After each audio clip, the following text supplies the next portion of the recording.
பரிசுத்த நாமம் மகிமைப்படுவதாக. நம்ம ஆராதிக்கிற தெய்வம் நம்ம நடுவில் இருக்கிறார் என்பதுதான் விசேஷம். இயேசுதாஸ் வந்தாலும் கிறிஸ்துதாஸ் வந்தாலும் தேவதாஸ் வந்தாலும் வர வேண்டியவர் வரலன்னா ஒண்ணுமே நடக்காது. அவர் வந்திருக்கிறார். கை தட்டலாமா கர்த்தருக்கு? அவர் நம் நடுவில் இருக்கிறார். ஹல்லேலூயா. லைட்ஸே தேவையில்லைன்னு நினைக்கிறேன். அவ்வளோ பிரகாசமாக இருக்கிறீங்க திருவேற்காடுக்கு. பவர் கட் ஆனாலும் பிரச்சனை இல்லை திருவேற்காடில். உங்கள் நடுவில் வந்து ஆண்டவருடைய ஊழியத்தை செய்ய கர்த்தர் கொடுத்த கிருபைக்காய் கர்த்தரை ஸ்தோத்திரிக்கிறேன். என்னால் செய்ய முடியாத விஷயங்கள் பல உண்டு என்று எனக்கு தெரியும். ஆனால் நான் பிரசங்கம் பண்ணுகிற இயேசுவினால் செய்ய முடியாதது ஒன்று கூட இல்லை. I know I cannot do many things tonight, but I'm preaching about a God who can do anything in your life tonight. எதையும் செய்ய வல்லவர் ஒருவர் இங்கே இருக்கிறார். I am limited, but my God is unlimited. எனக்கு ஒரு லிமிட் இருக்கு. இவ்வளவுதான் கை நீட்டலாம், இவ்வளவுதான் சத்தம் போடலாம், ஓரளவுதான் கண்ணு தெரியும், அதுவும் வயசாகி போச்சு.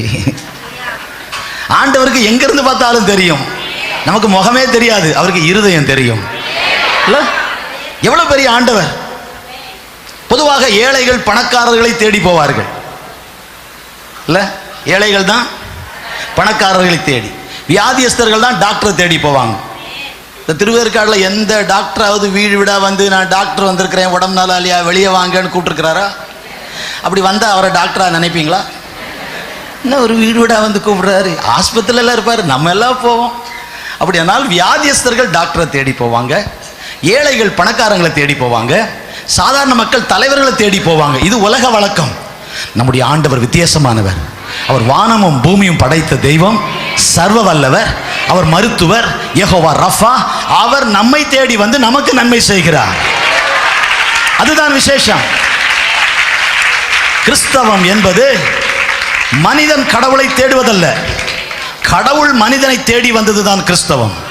Christianity is not man seeking God, but God seeking man. மனிதன் கடவுளை தேடி தேடி பல இடங்களுக்கு போகிறான்.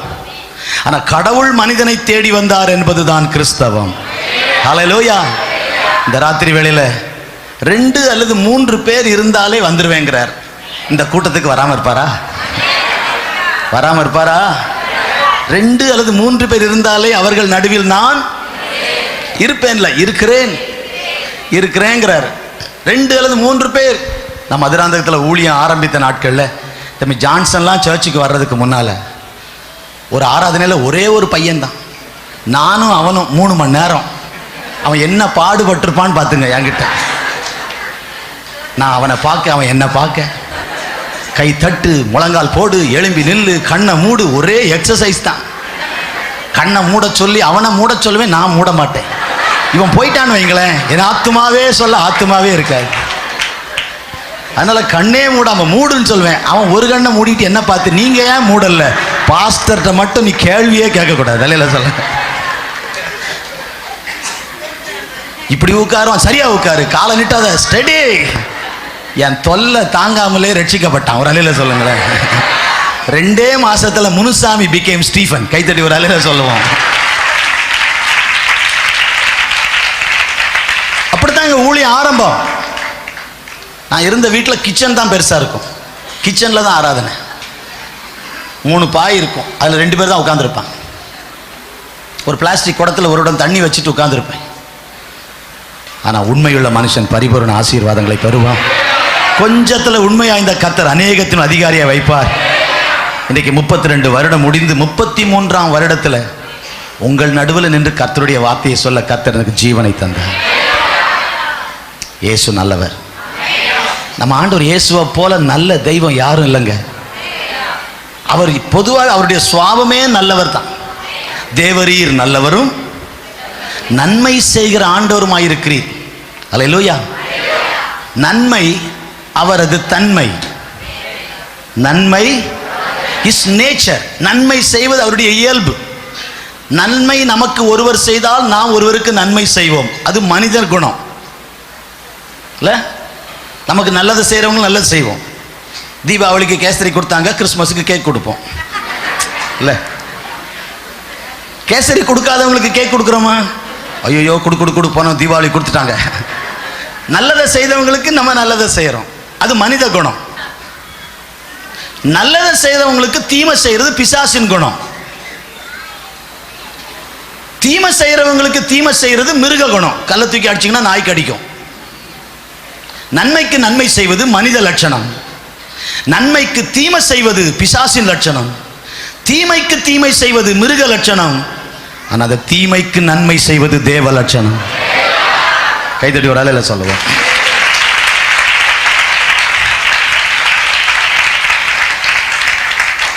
அந்த நிலைக்கு நம்ம வாழ்க்கை வரணும். அதற்கு ஸ்தோத்திரம். ஆண்டவர் நல்லவர். ஒரே ஒரு பாடலை பாடலாம்னு நினைக்கிறேன். கர்த்தருக்கு ஸ்தோத்திரம்.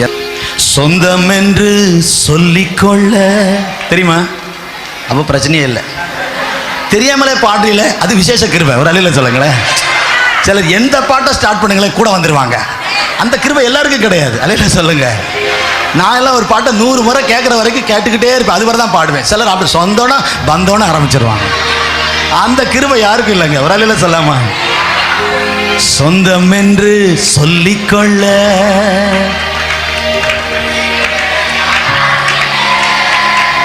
உம்மை விட யாரும் இல்ல, சொத்து என்று அள்ளிக்கொள்ள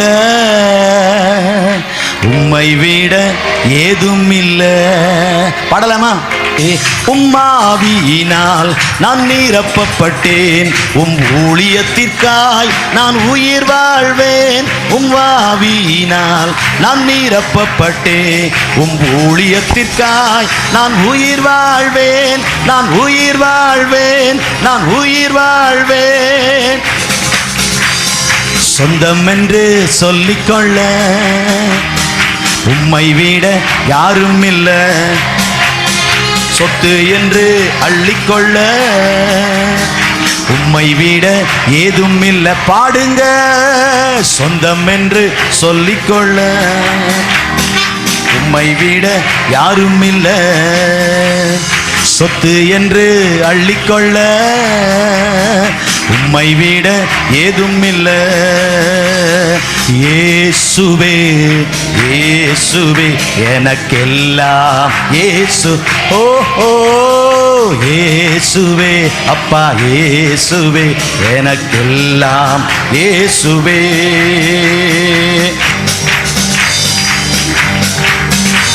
உம் கிருபையினால் நான் பிழைத்துக் கொண்டேன், உம் பாசத்தினால் நான் திகைத்து போனேன். உம் கிருபையினால் நான் பிழைத்துக் கொண்டேன், உம் பாசத்தினால் நான் திகைத்து போனேன். நான் திகைத்து போனேன். நான் திகைத்து போனேன்.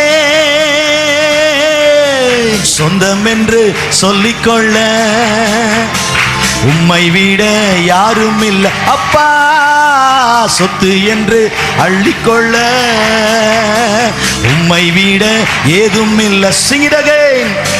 சொந்தம் என்று சொல்லிக்கொள்ள இயேசு ராஜா யாரும் இல்லை, சொத்து என்று அள்ளிக்கொள்ள யாரும் இல்லை. இயேசுவே இயேசுவே எனக்கெல்லாம் இயேசுவே. பாடுங்க. இயேசுவே இயேசுவே எனக்கெல்லாம் இயேசுவே. உம்மாவியினால் நான் நிரப்பப்பட்டேன், உம் ஊழியத்திற்காய் நான் உயிர் வாழ்வேன். உம்மாவியினால் நான் நிரப்பப்பட்டேன், உம் ஊழியத்திற்காய் நான் உயிர் வாழ்வேன். பாடுங்க. உம்மாவியினால் நான் நிரப்பப்பட்டேன், உம் ஊழியத்திற்காய் நான் உயிர் வாழ்வேன். உம்மாவியினால் நான் நிரப்பப்பட்டேன், உம் ஊழியத்திற்காய் நான் உயிர் வாழ்வேன். நான் உயிர் வாழ்வேன். நான் உயிர் வாழ்வேன். ஆண்டவருக்காக நான் வாழ்வேன்னு சொன்னா கர்த்தர் வாழ வைப்பார். கர்த்தருக்கு ஸ்தோத்திரம்.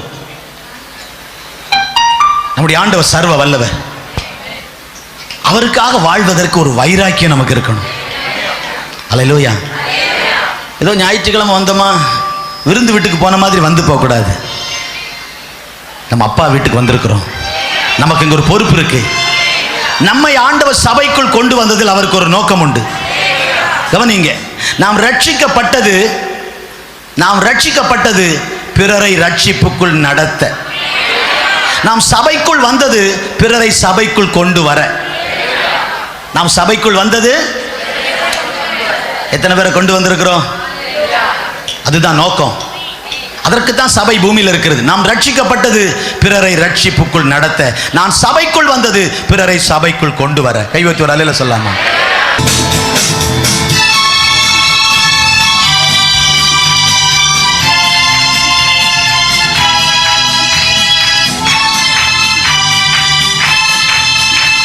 உம் கிருபையினால் நான் பிழைத்துக் கொண்டேன், உம் பாசத்தினால் நான் திகைத்து போனேன். உம் கிருபையினால் நான் பிழைத்துக் கொண்டேன், உம் பாசத்தினால் நான் திகைத்து போனேன். நான் திகைத்து போனேன், நான் திகைத்து போனேன்.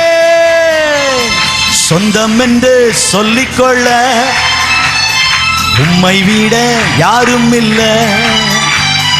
சொத்து என்று அள்ளிக்கொள்ள உம்மை விட ஏதும் இல்லை. இயேசுவே இயேசுவே எனக்கெல்லாம் இயேசுவே. இயேசுவே இயேசுவே எனக்கெல்லாம் இயேசுவே. உம்மாவியினால் நான் நிரப்பப்பட்டேன், உம் ஊழியத்திற்காய் நான் உயிர் வாழ்வேன். உம்மாவியினால் நான் நிரப்பப்பட்டேன், உம் ஊழியத்திற்காய் நான் உயிர் வாழ்வேன். நான் உயிர் வாழ்வேன், நான் உயிர் வாழ்வேன். சொந்தம் என்று சொல்லிக்கொள்ள உம்மை விட யாரும் இல்லை. சொத்து என்று அள்ளிக்கொள்ள உம்மை விட ஏதும் இல்லை. இயேசுவே இயேசுவே எனக்கெல்லாம் இயேசுவே.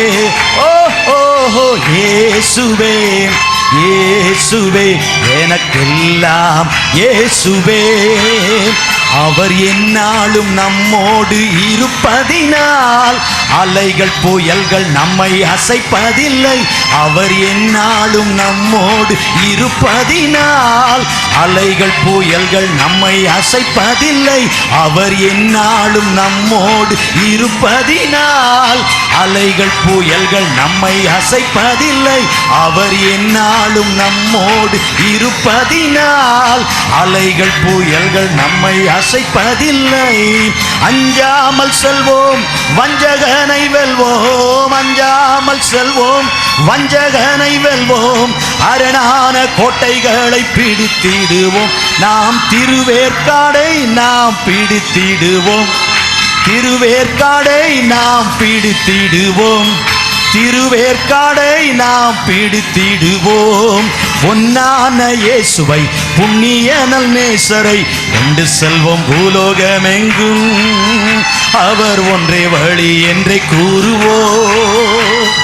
பொன்னான இயேசுவை புண்ணிய நல் நேசரை கொண்டு செல்வோம் பூலோகமெங்கும். அவர் ஒன்றே வழி என்றே கூறுவோம். அவர் எலியா எலிசா மூலம் அற்புதம் செய்தார், எங்கள் மூலம் இந்த நாளில் நிச்சயம் செய்வார். அவர் எலியா எலிசா மூலம் அற்புதம் செய்தார், எங்கள் மூலம் இந்த நாளில் நிச்சயம் செய்வார். எத்தனையோ நோய்கள் அத்தனையும் போக்கும், எத்தனையோ நோய்கள் அத்தனையும் போக்கும். இயேசுவின் இரத்தத்தாலே ஜெயம் பெறுவோம் நாம். இயேசுவின் நாமத்தாலே ஜெயம் பெறுவோம் நாம். இயேசுவின் வசனத்தாலே ஜெயம் பெறுவோம் நாம். இயேசுவின் ஆவியாலே ஜெயம் பெறுவோம் நாம். இயேசுவின் நாமத்தாலே. ரெண்டு கரங்களை தட்டி ஹல்லேலூயா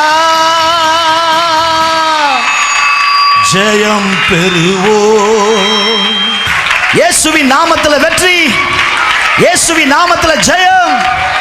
என் இயேசு தோற்று போனதில்லை, அவரை நம்புகிறவர்கள் தோல்வி அடைவதில்லை, அவருடைய சரீரமாகிய சபை தோற்று போவதில்லை.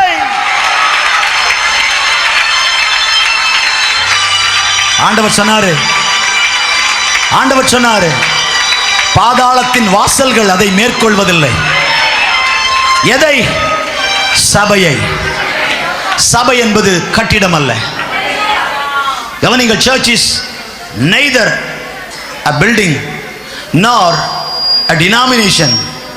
It's neither an organization nor a denomination. It's a congregation. Church is a congregation. சபை என்பது கட்டிடம் அல்ல. கட்டிடத்தை இடிக்க முடியும், கட்டிடத்தை அழிக்க முடியும். நாம் தான் சபை. சபை கட்டிடம் அல்ல. நம்மை அழிக்க யாராலும் முடியாது. ஆண்டவர் சொன்னார், பாதாளத்தின் வாசல்களை அதை ஜெயிக்காது. உங்களை என்னை நரகமே ஜெயிக்க முடியாது, பிசாசு ஜெயிக்க முடியாது. நாம் ஜெயித்தவர்கள். Nobody can overcome.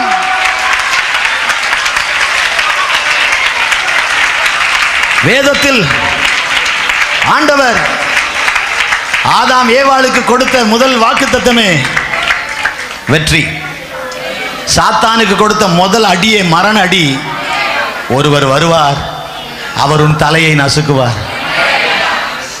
எந்த ஏவாள் தோற்று போய் நிற்கிறார்களோ, எந்த ஆதாம் தோற்று போய் நிற்கிறார்களோ, தலை குனிந்து நிற்கிறாங்க. ஏதேன் தோட்டத்தில் ஆண்டவர் என்கொயரி வச்சாரு. ஒரு என்கொயரி கமிஷன் வச்ச உடனே ஆடம் பக்கத்தில் ஒரு madam, Adam and madam, they both were standing. ஆண்டவர் வந்தாரு. what Adam, why did you do that? not Adam Lord, only this madam. அப்படிதான் சொன்னாரு. என்ன மிஸ்டர் இப்படி சொல்றீங்க? ஆண்டவரே, இந்த மிஸ்டர் இல்ல, இந்த சிஸ்டர் தான். எல்லா பிரச்சனையும் இந்த சிஸ்டர் தான். சிஸ்டர் கேட்டா இந்த சிஸ்டர் இல்ல, அந்த கிரீச்சர் நாங்க, அவங்க அந்த சர்ப்பம். ஆண்டவர் ஒரு தேவ பக்தியுள்ள சந்ததியை உருவாக்க வேண்டும் என்று இவளை படைக்க ஆண்டவருடைய திட்டத்தையே நான் நாசமாக்கிட்டேன்னு சாத்தான் நினைச்சான். ஆண்டவர் ஏதேன் தோட்டத்தில் வந்து கேட்டார், பிசாசே, நான் படைத்த பிள்ளைகளை நீ தோல்வி அடைய பண்ணி விட்டது போல நினைக்கிறாயா? என் பிள்ளைங்க வந்து தலைகுனிந்து நிற்கிறார்களே, தோற்று போனவர்கள் போல நிற்கிறார்களே. இந்த தோற்று போன இவர்களில் இருந்து ஒருவர் வருவார், அவர் உன் தலையை நசுக்குவார். எந்த ஏவாள் தோற்று போய் நிற்கிறாளோ அந்த ஏவாள் மூலமாய் அந்த தோல்வியிலிருந்து ஒருவர் வருவார், உன்னை அழிப்பார். பிசாசே, நீ தோற்று போகிறவன், நீ ஜெயிக்கவே முடியாது என்று நாம பிறக்கிறதுக்கு முன்னாலேயே, நாம் இந்த உலகத்தில் தோன்றுவதற்கு முன்பாகவே நமக்கு வெற்றியையும் பிசாசுக்கு தோல்வியையும் ஆண்டவர் முன்குறித்து விட்டார். So we are not fighting for victory, we are fighting from victory. நம்ம வெற்றிக்காக போராடல, வெற்றியிலிருந்து தான் போராடுறோம். Already we are successful, we are victorious. நம்ம ஏற்கனவே ஜெயிச்சிருக்கிறோம். நம்ம அப்பா ஜெயிச்சிருக்கிறாரு. யூதா கோத்திரது சிங்கம், சிங்கம் காட்டுக்கு ராஜா. நம்முடைய ராஜா யூதா கோத்திரது சிங்கம். சிங்கம் ஒன்றுக்கும் பின்னடையாதான். சிங்கத்தை பத்தி வாசித்தீங்கன்னா, சிங்கம் ஒன்றுக்கும் அது முன்னால தான் போகும். சிங்கம் இறை தேடி போகாது. அது ஒரு கர்ஜனை கர்ஜித்தாலே காட்டுல இருக்குது, அங்கங்க ஓடி சிங்கத்துக்கு முன்னால விழுந்துடும்.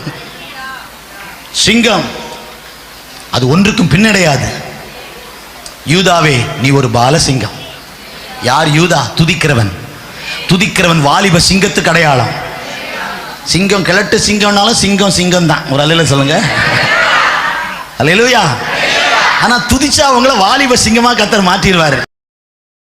துதிச்சா சிங்கம், துதிக்கலனா சிங்கம். துதிக்காதவர்கள் இருதயம் இருள் அடைந்ததான், துதிக்கிறவர்கள் ஜெயிக்கிறார்கள். தாவீது ராஜாவானதுக்கு ஒரு குவாலிஃபிகேஷன் இல்லைங்க, பாட்டு தான். பாட்டு தான். மரத்தடியில் கிடந்து பாடுறாரு. ஒருத்தன் கூப்பிடுறான், எப்பா தாவீது உன்னை கூப்பிடுறாங்கப்பா. என்ன யார் கூப்பிடுறாங்க? எங்கள் அண்ணனும் கூப்பிடல, எங்கள் அம்மா கூப்பிடல, அம்மா கூட கூப்பிடல. பாருங்களேன், பிரியாணி செய்கிறதுல பிஸியாக இருந்தாங்க, பாஸ்டர் வராருன்ட்டு. சாமுவேல் வர்றதுக்காக தடபுடலாம் நடக்குது, பிரியாணி எல்லாம் அது இதுன்ட்டு, வறுவல் பொரியல் எல்லாம். இவனை விட்டாங்க. 7 பேரும் மேக்கப் போட்டு ரெடியாக இருக்காங்க ரூமில், ராஜாவாகிறதுக்கு. எல்லாம் ஹைட்டு வெயிட்டு எல்லாம் இருக்கு. ஆல்ரெடி மிலிட்ரி வேற. அப்பா பிஸி, அவர் மறந்துட்டார். இவன் 7 பேரும் கூப்பிடல. ராஜாவாக தாவீது செலக்ட் ஆக மாட்டாங்கிறது உண்மை. அட்லீஸ்ட் கேலரியில உட்கார்ந்தாது பார்க்கட்டும், அதுக்கு கூட கூப்பிடல. அவன் தான் பிரதர். அல்லேலூயா சொல்லுங்க. யோசேப்புக்கு பிரதர் குழியில போட்டவன், இயேசுவுக்கு பிரதர் பிரச்சனை பண்ணவன், தாவீதுக்கு பிரதர் மறந்து போனவன். சார், நமக்கு பிரதர்லி ஹார்ட்டை விட ஒரு ஃபாதர்லி ஹார்ட் இருக்கணும். ஃபாதர் கூட மறந்துட்டாரு. தாவீது சொல்றாரு, செத்தவனை போல எல்லாராலும் மறக்கப்பட்டேன். செத்து போன ஆளை எல்லாரும் மறந்துடுவாங்க, அந்த வீட்டாரும் கொஞ்ச நாள்ல மறந்துடுவோம். ஆனால் உயிரோட இருக்கும் போதே செத்தவனை போல மறக்கப்பட்டேன். ஆனா கர்த்தரோ என் மேல் நினைவாயிருக்கிறார். பாடுகிறவர்களை கர்த்தர் மறப்பதில்லை, துதிக்கிறவர்களை கர்த்தர் மறப்பதில்லை. ஜெபிக்கிற அன்னாளை மறக்காத தெய்வம், துதிக்கிற தாவீதை மறக்காத தெய்வம், ஆராதிக்கிற உங்களை என்னையும் அவர் மறப்பதில்லை. துதிக்கிற நீ ஆசீர்வாதத்தை தேடி போக வேண்டியதில்லை, ஆசீர்வாதம் உன்னை தேடி வரும், ஆசீர்வாதம் உன்னை தேடி வரும். ஜெபிக்கிறவர்கள், துதிக்கிறவர்கள், we don't need to go behind blessing, blessing will follow. ஆசீர்வாதம் நம்ம பின்னால வரும். ஹalleluya, blessing will follow. சொல்லி முடிக்கிறாரு, நன்மையும் கிருபையும் என் பின்ன வரும். நன்மையும் கிருபையும் என்னை சொல்லி முடிக்கிறதுக்கு ஒரு ஆள். இந்த சந்தர்ப்பத்தில் தான் தாவீது 23ஆம் சங்கீதத்தை பாடின இந்த சந்தர்ப்பத்தில் தான் தீர்க்கதரிசி வந்த சூழ்நிலை. அந்த பாட்டை பாடும்போது உன்னை கூப்பிடுகிறார்கள், ஓடி வந்து நிற்கிறான். காட்டில் இருந்து ஆளை பார்த்தா ஒரு பர்சனாலிட்டி இல்லை.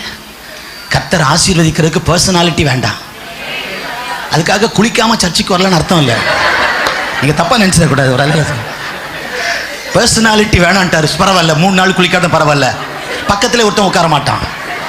ஒருவனும் உனக்கு முன்பாக எதிர்த்து நிற்பதில்லை, ஏனென்றால் நாம் குளிப்பதில்லை. ஒரு அந்த வசனத்துக்கு ஒருத்தர் அப்படி விளக்கம் சொல்றார். ஒரு அலையில சொல்லுங்க, பர்சனாலிட்டியை வச்சு ஆண்டவர் ஆசீர்வதிக்கிறவர் இல்லை. இல்ல, விசுவாசம். உலகத்தில் எங்கும் செயல்படுவதற்கு பணம் வேணும், ஆனா கிறிஸ்தவ வாழ்க்கையில் செயல்படுவதற்கு விசுவாசம் வேணும். அவர்கள் விசுவாசத்தை கண்டு இயேசு அற்புதம் செய்தார். சீஷர்கள்ட்ட கொண்டு வந்தேன், அவங்களால ஒன்றும் முடியல. நீங்க ஏதாவது பண்ண முடியுமா பண்ணுங்கிறாரு ஒரு அப்பா பையனுக்காக. அவர் சொன்னாரு, என்னால ஏதாவது பண்ண முடியுமாங்கிறது பிரச்சனை இல்லப்பா, நீ நம்ப முடியுமான்னு கேட்கிறாரு. Can you believe? நீ விசுவாசிக்க முடியுமா? உடனே அந்த அப்பா சொல்றாரு, விசுவாசிக்கிறேன் ஆண்டவரே. உடனே அற்புதம் நடக்குது. கிறிஸ்தவ வாழ்க்கையில அற்புதங்கள் பெறுவதற்கு பணம் அல்ல, படிப்பல்ல.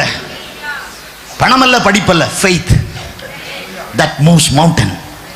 மலைகளை பெயர்க்கும். இப்பொழுது நீங்கள் இருக்கிறதை பார்க்கிலும் 1000 மடங்கு கர்த்தர் உங்களை பெருக பண்ணுவார் என்கிறதை விசுவாசித்தால் போதும். அந்த விசுவாசம் நம்மை உயர்ந்த நிலைக்கு கொண்டு போகும். ஹalleluya. நான் சொல்றதை சொல்றீங்களா? பரிசுத்த வேதாகமத்தை உயர்த்தி நான் சொல்றதை சொல்றீங்களா? பைபிளை உயர்த்தி நான் சொல்றதை சொல்லுங்க பார்க்கலாம். இந்த பரிசுத்த வேதாகமம், இந்த பரிசுத்த வேதாகமம் என்னை யார் என்று சொல்லுகிறதோ அந்த நபர்தான் நான். இந்த பரிசுத்த வேதாகமம் எனக்கு என்னவெல்லாம் உண்டு என்று சொல்லுகிறதோ அவையெல்லாம் எனக்கு உண்டு என்று விசுவாசிக்கிறேன். இந்த பரிசுத்த வேதாகமம் என்னால் என்னவெல்லாம் செய்ய முடியும் என்று சொல்லுகிறதோ அவையெல்லாம் செய்ய முடியும் என்று விசுவாசிக்கிறேன். இந்த பரிசுத்த வேதாகமம் என்னை தேவனுடைய பிள்ளை என்று சொல்லுகிறது. ஆகவே நான் அடிமை அல்ல, தேவனுடைய பிள்ளை என்று அறிக்கையிடுகிறேன். இந்த பரிசுத்த வேதாகமம் என்னை பலவான் என்று சொல்லுகிறது. ஆகவே நான் பலவீனன் அல்ல, பலவான் என்று அறிக்கையிடுகிறேன். இந்த பரிசுத்த வேதாகமம் என்னை ஐஸ்வர்யவான் என்று சொல்லுகிறது. ஆகவே நான் தரித்திரன் அல்ல, ஐஸ்வர்யவான் அறிக்கையிடுகிறேன். இந்த பரிசுத்த வேதாகமம் கிறிஸ்து இயேசுவுக்குள் என் குறைவெல்லாம் நிறைவாகும் என்று சொல்லுகிறது.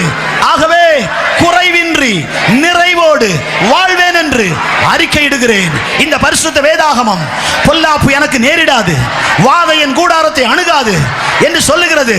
ஆகவே இந்த மாதம் இந்த புதிய வருடத்தில் சபையில், வீட்டில், குடும்பத்தில், என் தொழிலில் பொல்லாப்பு எனக்கு நேரிடாது, வாதை என் கூடாரத்தை அணுகாது என்று அறிக்கையிடுகிறேன். இந்த பரிசுத்த வேதாகமம் வியாதிகள் அனைத்தையும் என் கர்த்தர் மாற்றுவேன் என்று சொல்லி இருக்கிறார். ஆகவே தெய்வீக சுகம், தெய்வீக ஆரோக்கியம், தெய்வீக வாழ்வு இவைகளை பெற்று நான் சுகமாய் இருப்பேன் என்று அறிக்கையிடுகிறேன். இந்த பரிசுத்த வேதாகமம் நான் பட்டணத்திலும் ஆசீர்வாதமாய் இருப்பேன், நான் வெளியிலும் ஆசீர்வாதமாய் இருப்பேன் என்று சொல்லுகிறது. இந்த வசனம் சொல்லுகிறபடியே நான் பட்டணத்திலும் ஆசீர்வாதமாய் இருப்பேன், நான் வெளியிலும் ஆசீர்வாதமாய் இருப்பேன். நான் விசுவாசிக்கிறதை அறிக்கையிடுகிறேன், நான் அறிக்கையிடுகிறதை பெற்றுக்கொள்ளுகிறேன், பெற்றுக்கொள்வேன் என்று விசுவாசிக்கிறேன். நல்ல பிதாவே, உங்களுடைய பிள்ளைகளை ஆசீர்வதி, தொடர்ந்து எங்களோடு கூட பேசும். இன்றைக்கு சொல்லப்பட்ட அந்த வாக்குத்தத்தங்கள் அப்படியே நிறைவேறுவதாக, அந்த வாக்குத்தத்தங்கள் வாழ்க்கையில் நடப்பதாக, 10 மாதங்கள் நடக்காதது இந்த 11ஆம் மாதத்தில் நடப்பதாக. 16 ஆண்டுகள் நடக்காதவைகள் இந்த 17ஆம் ஆண்டில் நடப்பதாக.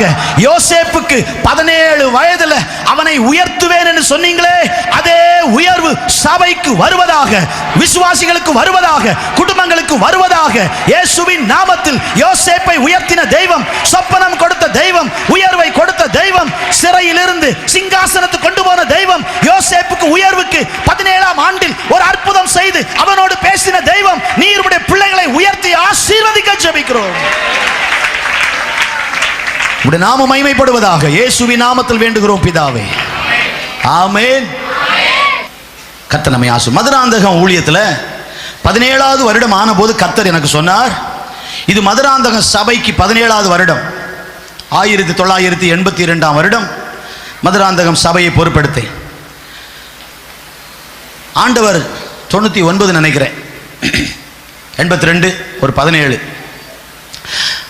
ஆண்டு, 17 வருஷம் ஆகுது. ஆண்டவர் சொன்னார், மதுராந்தகம் ஊழியத்துக்கு இது 17ஆம் வருடம், இந்த வருடத்திலிருந்து ஒரு விசேஷித்த உயர்வை உனக்கு தருவேன் என்றார் ஆண்டவர். எப்படி யோசேப்புக்கு 17 வயதான போது நான் உன்னை உயர்த்துவேன் என்று கர்த்தர் அவனுக்கு ஒரு சொப்பனம் கொடுத்து ஒரு பேசினாரோ, அதே போல கர்த்தர் சொன்னார், this is 17th year for your ministry, you will see a breakthrough, you will see a difference, you will see a growth. ஒரு வளர்ச்சியை பார்ப்பாய், ஒரு முன்னேற்றத்தை பார்ப்பாய் என்று சொன்னார். ஆண்டவர் ஊழியத்தின் எல்லைகளை விஸ்தாரமாக்கினார். முதலாக மலேசியாவுக்கு சென்றேன், ஊழியத்துக்கு போனார். ஆண்டவர் அற்புதமாய் வழிகளை திறந்தார். போன இடங்களெல்லாம் கர்த்தர் ஆசீர்வதித்தார். போகும்போது மலேசியா சென்று சிங்கப்பூர் சென்று விட்டு வந்தேன்.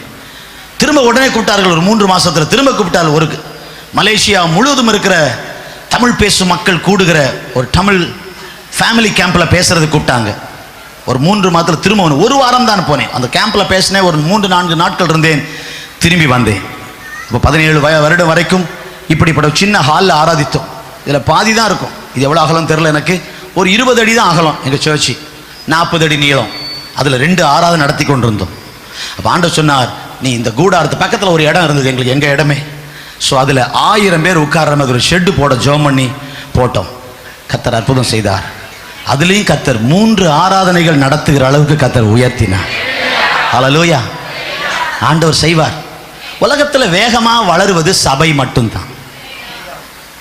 உலகத்தில் வேகமாக வளருகிறது சபை.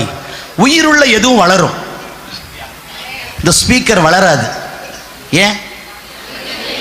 தைரியமாக பயப்படாம சொல்ல.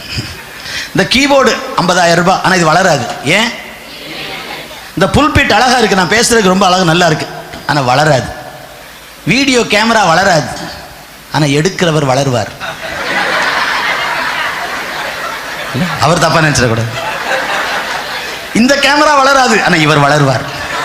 ஏன்? கேமராவில் என்ன இல்லை? புரியுதா உங்களுக்கு? கேமராவில் உயிர் இல்லை. கேமரா கையில் வச்சிருக்கிறவரு உயிருள்ள எல்லாம் வளரும். மரம் வளருது, உயிர் இருக்கு. யோசித்து பாருங்க, உயிருள்ள எல்லாம் வளரும். உலகத்தில் வேகமாய் வளர்வது சபை மட்டும்தான். ஒவ்வொரு நாளும் 1,76,000 பேர் ரட்சிக்கப்படுறாங்களாம் டெய்லி. புரியுதா சொல்றது? நல்லா கேட்குறீங்களா? ஒவ்வொரு நாளும் 1,76,000 பேர் ரட்சிக்கப்பட்டுறாங்களாம், இயேசுவை ஏற்றுக்கொள்றாங்களாம். கொஞ்சம் மாற்றி சொன்னா, ஒவ்வொரு நாளும் சுமார் 1.25 லட்சம் பேர் நம்ம கட்சியில் சேர்றாங்க. 30 பேர் சேர்ந்தா போதும், உடனே ஒரு பக்கத்தில் தலைவர் பக்கத்தில் எங்கள் கட்சியில் 30 பேர் சேர்ந்திருக்கிறார், உடனே போட்டோ. இதனால என்ன எடுக்காம விட்டுறாதீங்க. 30 பேர் சேர்ந்துட்டா உடனே போட்டோ. நம்ம கட்சியில 1.25 சுமார் 2 லட்சம் பேர் டெய்லி இயேசுவை ஏற்றுக்கொள்கிறார்கள். அதனால சொல்றேன், அடுத்த ஆட்சி நம்ம ஆட்சி தான். எலெக்ஷன்ல நிக்காமலே ஜெயிப்போம். சிலவங்க நின்னாலே பயப்படுறாங்க, இப்பமே கூட்டணிக்கு மோதுறாங்க. நம்ம கட்சிக்கு எதிர்கட்சியே இருக்காது. எதிர்கட்சி தலைவர் சாத்தான் ஜெயிலில் இருப்பார், 1000 வருஷம் இருப்பார். பெயில் இல்லாத ஜெயில். நான் சொல்றதெல்லாம் வசனம், சும்மா கதை பேசிட்டு இல்லைங்க. புரியுதா உங்களுக்கு? 1000 வருஷம். அவனுக்கு 14 வருஷம், 18 வருஷம், 20 வருஷம் மரண தண்டனை, ஆயுள் தண்டனை. இவனுக்கு 1000 வருஷம் ஜெயிலு. எதிர்கட்சி தலைவர் ஜெயிலில் இருப்பார், எதிர்கட்சியே இருக்காது, கூட்டணி ஆட்சி இல்ல, தனி மெஜாரிட்டி, 1000 வருட அரசாட்சி. இயேசு ராஜாவின் தலைமையில இந்த பூமியில. சகோதரர்களுக்கு ஒரு துக்கமான செய்தி, அந்த ஆட்சியில டாஸ்மாக் இருக்காது. சகோதரிகளுக்கு ஒரு துக்கமான செய்தி, சினிமா சீரியல் இருக்காது. ஒரு அலையில சொல்லுங்க. இயேசு ராஜாவின் தலைமையில் 1000 வருட அரசாட்சி. அன்பான தேவ பிள்ளைகளே, ஆகவே ஆண்டவர் இயேசுவின் சபை வளருகிறது. சபையை எதுவுமே ஜெயிக்க முடியாதுன்னு கர்த்தர் சொன்னார். எதுவுமே ஜெயிக்க முடியாது. மதுரை அந்த பக்கத்தில் கருங்குழி, தம்பிக்கு தெரியும். அந்த கருங்குழியிலிருந்து அவங்க இருந்த ஊர் மலைப்பாளையத்துக்கு போகணும். கருங்குழியில் ஒரு இடம் வாங்கியிருக்கோம், சர்ச் கட்டல. ஆனால் ஒரு வயலில் சுற்றி வயல், அந்த ரோட்டு பக்கத்தில் மலைப்பாளையத்துக்கு கருங்குழிக்கு நடுவில் அந்த வயலில் ஒரு ஷாமியானா போட்டு இன்னைக்கு ஒரு ஆராதனை நடக்குது. ஒரு வருஷமாக நடத்திட்டு இருக்காங்க. நம்ம கிளை சபை அங்கே நடக்குது. நான் தலைமை சபையில் ஆராதனை முடிச்சுட்டு, சரி பாவம் வெயிலில் விசுவாசி உட்காந்துருப்பாங்களே அப்படின்னு அங்கே போனால், அங்கே ஒரு 25-30 பேர் உட்காந்து அந்த வயலில் ஷாமியானா போட்டு, தரையெல்லாம் வயல், களிமண் வயல், அங்கே கைத்தட்டி பாட்டு பாடிட்டு இருக்காங்க. சபை வளரும், எங்கேயும் சபை வளரும். ஹல்லேலூயா. நாங்கள் ஒரு இடத்துல ஷெட்டு போட்டோம். தம்பி ஜான்சன் அப்போ அங்கே இருந்தாரா தெரில, அண்ணா சிலைக்கு எதிரில் ஷெட்டு போடும்போதே பக்கத்தில் சொன்னாங்க, அன்பு நண்பர்கள், கொட்டகை போடாத, கொட்டகை பறக்கும். கொட்டகையா போடுற, இயேசுநாதருக்கு கொட்டகை பறக்கும். நான் தமாஷா, கொட்டகை மட்டும் இல்லை சார், நாங்களே பறக்கத்தான் போகிறோம். இயேசு வந்தா நாங்களே, இப்படி தான் சொன்னேன். எதிர்ப்பு, தீர்க்கதரிசியா இருப்பான் போல இருக்கு. 30 நாள்ல கொட்டகை விழுந்துச்சு. அருவாளோட வந்துட்டான் வெட்டுறதுக்கு. ஷைனி பிறந்து 20 நாள். மதுராந்தகம் ஏரி நிறைஞ்சி 60 வருஷத்துக்கு ஒரு ஏரி நிறைஞ்சி ஒரு ரோடெல்லாம் ஒட்டைகிற நேரம். ஆனாலும் சபை வளர்ந்தது. சபை வளரும், சபை வளரும். சபைக்கு வந்தா நீங்களும் வளருவீங்க. ஏன்னா நீங்க தான் சபை, நீங்க தான் சபை, நாம் தான் சபை. இந்த ராத்திரி வேளையில் கர்த்தரின் உள்ளத்தில் வைத்திருக்கிற ஒரு வார்த்தையை உங்களுக்கு சொல்ல விரும்புகிறேன். 1 சாமுவேல் 7ஆம் அதிகாரம் 11ஆம் வசனம். 1 Samuel chapter 7 verse 11. அப்பொழுது இஸ்ரவேலர், 1 சாமுவேல் 7:11. அப்பொழுது இஸ்ரவேலர் மிஸ்பாவில் இருந்து பெலிஸ்தரை பின்தொடர்ந்து போய் பெத்காரிம் பள்ளத்தாக்கு மட்டும் அவர்களை முறியடித்தார்கள். என கவனிங்கள் எல்லாரும். அப்பொழுது இஸ்ரவேல் புத்திரர் மிஸ்பாவில் இருந்து பெலிஸ்தரை முறியடித்தார்கள். இஸ்ரவேல் ஜனங்கள் எதிரிகளை முறியடித்தார்கள் என்பதல்ல சத்தியம், மிஸ்பாவில் இருந்து. இன்று ராத்திரி செய்தியே மிஸ்பா. Don't miss Misba. மிஸ்பாவை மிஸ் பண்ணாதீங்க, அதுதான் செய்தி. மிஸ்பாவை மிஸ் பண்ணாதீங்க. மிஸ்பாவுக்கு வாங்க, வெற்றி இருக்கு. மிஸ்பாவுக்கு வாங்க, ஜெயம் இருக்கு. மிஸ்பாவில் நீங்க ஜெயிப்பீங்க, எதிரிங்க தோற்று போவாங்க. மிஸ்பாவில் நீங்க இழந்ததை பெறுவீர்கள்.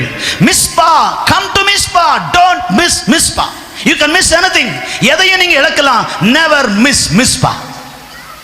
மிஸ்பாவில் இருந்து எதிரிகளை முறியடித்தார்கள். மிஸ்பாவில் இருந்து ஜெயித்தார்கள். ஜெயித்தார்கள் என்பதல்ல, மிஸ்பாவில் இருந்து. What does it mean? Misba என்றால் என்ன? அதற்கு முன்னால கொஞ்சம் முகவரையாக சில காரியங்கள் சொல்ல விரும்புகிறேன். ஆண்டவர் மோசேயின் நாட்களில் ஆசரிப்பு கூடாரம் என்ற ஒன்றை செய்ய சொன்னார். எல்லாருக்கும் தெரியும். அந்த ஆசரிப்பு கூடாரம் கிழக்கு மேற்காய் இருக்கும். கிழக்கு பக்கத்தான் வாசல் இருக்கும். ஒரே வாசல் தான் இருக்கும். அதை உள்ளே வந்தவுடன் உள்ளே ஒரு ஷெட்டு போல இருக்கும். அதுதான் ரியல் ஆசரிப்பு கூடாரம். அந்த ஷெட்டுக்கு வெளியே காம்பவுண்டு போல நாம போட்டிருக்கிற அந்த வேலி தான் பிரகாரம், அவுட்டர் கோர்ட். ஒரே ஒரு வாசலை தாண்டி உள்ள வந்த உடனே அந்த ஓப்பன், அந்த ஸ்கைல, வானத்தில் கீழே அந்த திறந்த வெளியில ஒரு பிரேசன் ஆல்டர், வெண்கல பலிபீடம், அடுத்து ஒரு வெண்கல தொட்டி. இதை தாண்டி தான் ஒரு ஷெட் இருக்கும், ஒரு கூடாரம். அதுதான் ஆசரிப்பு கூடாரம். அதற்கு வெளியே இருக்கிற இடம் எல்லாம் பிரகாரம். பிரகாரத்தை சுற்றி ஒரு காம்பவுண்டு போல கல்லுனால நம்ம கட்டுகிறோம். அங்க திரைச்சீலைகளை வைத்து கட்டினார்கள். கிழக்கு பக்கம் தான் வாசல். கிழக்கு வழி உள்ள வரணும். ஒரே ஒரு வாசல் தான் இருக்கும். எல்லாமே பைபிளில் சொல்லப்பட்டிருக்கிறது இயேசுவுக்கு அடையாளம். மகா பரிசுத்த ஸ்தலத்துக்குள்ள போறதுக்கு ஒரு வழிதான், இயேசு தான் அந்த வழி, ஒரே வழி. உள்ள போன உடனே வெண்கல பலிபீடம், பலி செலுத்தணும். அது பிறகு பிரேசன், அந்த லேவர் சுத்திகரிக்கணும். அது பிறகு பரிசுத்த ஸ்தலம், அங்க அப்பம் இருக்கு, லைட் இருக்கு, தூபம் இருக்கு. அது பிறகு மகா பரிசுத்த ஸ்தலம், அங்கதான் கர்த்தரின் சத்தத்தை கேட்கிற இடம். ஸோ இந்த ஆசரிப்பு கூடாரத்துக்கு வெளியே இருந்த இந்த பிரகாரத்தில் 2 பொருள் இருக்கும். வெண்கல பலிபீடம், வெண்கல தொட்டி. அதற்கு அடுத்து ஒரு ஷெட் இருக்கும், அதுதான் ஆசரிப்பு கூடாரம். அது 2 பகுதியாக பிரிக்கப்பட்டிருக்கும். முதல் பகுதி பெரியது, 2வது பகுதி சிறியது. ரெண்டுமே திரைச்சிலைகளால் மூடப்பட்டிருக்கும். ஸ்கிரீன் போட்டு மூடியிருப்பாங்க. ஃபர்ஸ்ட் ஸ்கிரீன் அன்னைக்கு உள்ள போன உடனே ஃபர்ஸ்ட் செக்ஷன் ஹோலி பிளேஸ், பரிசுத்த ஸ்தலம். அதுல 3 பொருள் இருக்கும். ஒன்று குத்து விளக்கு இருக்கும். 3 நடுவில் 7 அகல்கள் கொண்ட ஒரு குத்து விளக்கு இருக்கும். அடுத்தது ஒரு மேஜை, 6 12 அப்பங்கள் வைக்கிற மேஜை. அதுபோல ஒரு தூப பீடம், இது பிரசங்க பீடம். பீடம் என்றாலே உயர்ந்ததுன்னு அர்த்தம். பீடம் என்றால் உயர்ந்தது. பிரசங்க பீடம் அது பலிபீடம். தூப பீடம், இது தூப பீடம். வெளியே இருக்கிறது பலிபீடம். தூப பீடம் அதுல அக்கினி இருக்கும். சாம்பிராணி போட்டா எப்படி புகை எழும்பும், அப்படி தூப பீடம். 3 பொருட்கள் பரிசுத்த ஸ்தலம். ஒரு ஸ்கிரீன் இருக்கும். அந்த ஸ்கிரீனை நீக்கி உள்ள போனா அங்க ஒரே ஒரு பொருள் தான் இருக்கும். ஒரு பெரிய பெட்டி இருப்பது போல, அதுதான் கர்த்தருடைய உடன்படிக்கை பெட்டி. பெட்டிக்குள்ள 3 பொருள் இருக்கும். அது முழுவதும் பொன்னினால் செய்யப்பட்டது. வருஷத்துக்கு ஒரு முறை தான் பாவ நிவர்த்தியின் நாள் என்கிற அந்த நாளில் மட்டும்தான் பிரதான ஆசாரியன் ரத்தத்தோடு உள்ள போவான். எல்லாருடைய பாவத்துக்காக, தன்னுடைய பாவத்துக்காக ஆண்டவரே பாவத்தை மன்னியும் என்று பாவ நிவர்த்தி செய்வதற்கு ஆட்டுக்குட்டியின் ரத்தத்தோடு உள்ள போவான். இது நம்ம ஆசரிப்பு கூடாரத்தில் நாம் படிக்கிற காரியங்கள். அந்த கர்த்தருடைய பெட்டி நாளாகி மோசே நாட்கள் முடிந்து அதன் பிறகு இந்த கர்த்தருடைய பெட்டி பெலிஸ்தியர் வசம் போய் சிக்கி கொண்டது. அந்த சம்பவம்லாம் சொன்னாங்க, ரொம்ப நேரம் ஆயிரும். இப்ப பெலிஸ்தியர் வசம் இருந்த கர்த்தருடைய பெட்டி இஸ்ரவேல் ஜனங்களுக்கு வருது, திரும்ப அவங்க கிட்ட வருது. இது வல்லமையின் பெட்டி, அது சாட்சியின் பெட்டி. அந்த கர்த்தருடைய பெட்டிக்குள்ள 3 பொருள் இருக்கும். ஒன்று மன்னா வைக்கிற பொற்பாத்திரம். 40 வருஷம் இஸ்ரவேல் ஜனங்களுக்கு ஆண்டவர் மன்னாவை கொடுத்தார் என்பதை நினைவதற்கு. அடுத்தது ஆரோனுடைய துளிர்த்த ஒரு கோல் இருக்கு, ஊழியர்களை கனம் பண்ண வேண்டும் என்பதற்கு. 3வது 10 கட்டளைகள் எழுதப்பட்ட 2 கற்பலகைகள். இந்த 3ம் பெட்டிக்குள் இருக்கும். பெட்டிக்கு ஒரு மூடி இருக்கும். பெட்டியை இப்படி மூடுகிறோமே, அந்த மூடிக்கு பெயர் தான் கிருபாசனம். அந்த மூடியோடு சேர்த்து 2 கேருபீன்கள், 2 கழுகு ஒன்றை பார்த்தது போல இப்படி அடிப்பு வேலையா செய்யப்பட்டிருக்கும். ஒன்றை ஒன்று பார்த்து கொண்டிருக்கும். அந்த கிருபாசனம், அதில் தான் கர்த்தருடைய பிரசன்னம். நான் அது கிருபாசனத்திலிருந்து உன்னோடு பேசுவேன் என்றார். கிருபாசன தண்டை நெருங்குவோம் பாட்டு பாடுறோம் பாருங்க. அந்த கிருபாசனம், அந்த பெட்டியை தொடக்கூடாது, அதை திறந்து பார்க்க கூடாது, அதை தூக்கணும். ஊசா தொட்டான், செத்து போயிட்டான். யோசித்து பாருங்க. அப்ப ஆண்டவர் ஒரு காரியத்தை எப்படி செய்ய சொல்லுகிறாரோ அப்படி செய்தால் தான் ஆசீர்வாதம். மனித ஞானம், மனித அறிவில் செயல்பட்டால் அது நமக்கு ஆபத்தாய் முடிகிறது. What happen? ஸோ அந்த கர்த்தருடைய பெட்டி எல்லாரும் நினைச்சாங்க, பார்க்கறதுக்கு கோல்டு மாதிரி இருக்கு, கொண்டு போயிடலான்னு சொல்லி பெலிஸ்தியர் கொண்டு போய் அவங்க கோயிலில் வச்சாங்க. கோயிலில் வச்சு அங்கிருந்த சாமியெல்லாம் வெளியே ஓடிட்டு, அந்த சாமியெல்லாம் ஐயோ இந்த சாமி தான் பெரிய சாமி. எந்த சாமி பெரிய சாமி சொல்லுங்க? எந்த சாமி பெரிய சாமி? இயேசு சாமி தான் பெரிய சாமி. அது ஓடிட்டு கடைசியில் எப்படியும் அங்கே இருக்குது என்று திரும்பவும் தூக்கி வச்சதான் அது கீழே விழுந்துட்டு. அடுத்த நாள் தூக்கி வச்சா கை காலெல்லாம் உடஞ்சி போய் எல்லாம் பிரிஞ்சு கிடக்குது. இவங்க பயந்துட்டாங்க. எப்பா இது சாதாரண பெட்டி இல்லை, ஏதோ சும்மா கோல்டு பாக்ஸ் நினச்சிட்டோம், ஜுவல்ஸ் வைக்கிற பாக்ஸ் மாதிரி இருக்குன்னு நினச்சிட்டு இதை திருப்பி நம்ம எங்கே அனுப்பிடுவோம், அவங்க ஊருக்கே இதை அனுப்பிடுவோன்ட்டு அனுப்பிட்டாங்க. அப்படி வந்து இஸ்ரவேல் ஜனங்கள்கிட்ட வந்திருக்குது. இப்போ இவங்க கிட்ட வந்தது வேதம் சொல்லுகிறது கீரியாத் யாரீம். முதல் வசனம் படிக்கிறீங்களா? அப்படியே கீரியாத் யாரீமிலே நான் படிக்கிறேன். மனுஷர் வந்து கீரியாத் யாரீமின் மனுஷர் வந்து கர்த்தருடைய பெட்டியை எடுத்து மேட்டில் மேல் இருக்கிற அபினதாபின் வீட்டிலே கொண்டு வந்து வைத்து கர்த்தருடைய பெட்டியை காக்கும்படிக்கு அவன் குமாரனாகிய எலெயாசரை பரிசுத்தப்படுத்தினார்கள். பெட்டி கீரியாத் யாரீமிலே அநேக நாள், சுமார் 20 வருஷம் அங்கே இருந்தது. இஸ்ரவேல் புத்திரர் எல்லாரும் கர்த்தரை நினைத்து புலம்பிக் கொண்டிருந்தார்கள். பாருங்க, இப்ப கர்த்தருடைய பெட்டி வந்திருக்கு. இந்த பெட்டி வல்லமையின் பெட்டி, சாட்சியின் பெட்டி, உடன்படிக்கை பெட்டி, கர்த்தருடைய பெட்டி, தேவனுடைய பெட்டி, இப்படி பல பெயர்கள் சொல்லப்பட்டிருக்கிறது. இந்த பெட்டியை சுமந்த, கவனிங்க, இந்த பெட்டியை சுமந்த ஆசாரியர்கள் போகும்போது, அவங்க யோர்தானை கடக்கும் போது பெட்டியை சுமந்த ஆசாரியர்கள் பெட்டியை தூக்கி கொண்டு போய் பாய்ந்து வருகிற யோர்தான்ல காலை வச்ச உடனே மேலிருந்து வருகிற தண்ணி எல்லாம் நின்றது. யோர்தான் பிளந்தது இந்த பெட்டியினால. எரிகோ கோட்டையை சுற்றி வரும்போது இந்த பெட்டி கூடவே போனது. எரிகோ கோட்டை கீழே விழுந்தது இந்த பெட்டியினால. அது வல்லமையின் பெட்டி, அது தேவனுடைய பிரசன்னத்துக்கு அடையாளம். ஒரு அல்லேலூயா சொல்லலாமா? அன்பான தேவ பிள்ளைகளே, ஆகவே இந்த பெட்டி தேவனுடைய ஆசீர்வாதம், தேவ பிரசன்னம், தேவ சத்தம் எல்லாவற்றையும் கேட்கிற ஒன்று. அது பெரிய ஒரு ஆசீர்வாதமான ஒன்று. அது இஸ்ரவேல் ஜனங்களுடைய வாழ்க்கையில இப்பொழுது கீரியாத் யாரீம் என்கிற இடத்தில் இருக்கிறது. இந்த கீரியாத் யாரீம் என்பது இஸ்ரவேல் ஜனங்கள 12 கோத்திரங்கள். அதுல பென்னியமீன் ஒரு கோத்திரம். பென்னியமீன் கோத்திரத்துக்கு கொடுக்கப்பட்ட அந்த எல்லையில இருந்தது, எங்கேயோ ஒரு ஓரத்தில் இருந்தது. இப்ப திருவேற்காடுன்னா இதுக்கு நடுவில் பஸ் ஸ்டாண்ட் இருக்கிற இடம் தான் திருவேற்காடுக்கு சென்டர்னு வைங்களேன். நான் மெயின் ரோட்ல இருந்து வரேன், அதுவும் திருவேற்காடு தான். இந்த பக்கம் 2 கிலோமீட்டர் திருவேற்காடு, 2 கிலோமீட்டர் தாண்டி இந்த எல்லையில பெட்டி இருந்தா இந்த ஊருக்கு நடுவுல இல்லைன்னு அர்த்தம், எங்கேயோ ஓரமா இருக்குது. அப்படி இந்த கர்த்தருடைய பெட்டி எங்கேயோ ஒரு ஓரத்தில் இருக்கிறது. இஸ்ரவேல் ஜனங்கள் எல்லாரும் கர்த்தரை நினைத்து புலம்பிக் கொண்டிருந்தார்கள். அப்படிதானே இருக்கு, கர்த்தரை நினைத்து புலம்பிக் கொண்டு. ஏன் கர்த்தரை நினைத்து புலம்பினார்கள்? அவர்களோடு கர்த்தர் இருந்தார், ஆனா கர்த்தர் இருக்க வேண்டிய இடத்துல இல்லை. God was with them, but he was not given the right place. சரியான இடம் கொடுக்கப்படல. இருந்தார், ஓரமா இருந்தார். அவரை ஓரத்தில் வச்சிருந்தாங்க. கர்த்தருடைய பெட்டி எங்கேயோ ஒரு ஓரத்தில் இருந்தது. அதனால அவர் இருக்க வேண்டிய இடத்தில் அவர் இல்லாதபடியினால இஸ்ரவேல் ஜனங்கள் கர்த்தரை நினைத்து புலம்பினார்கள்.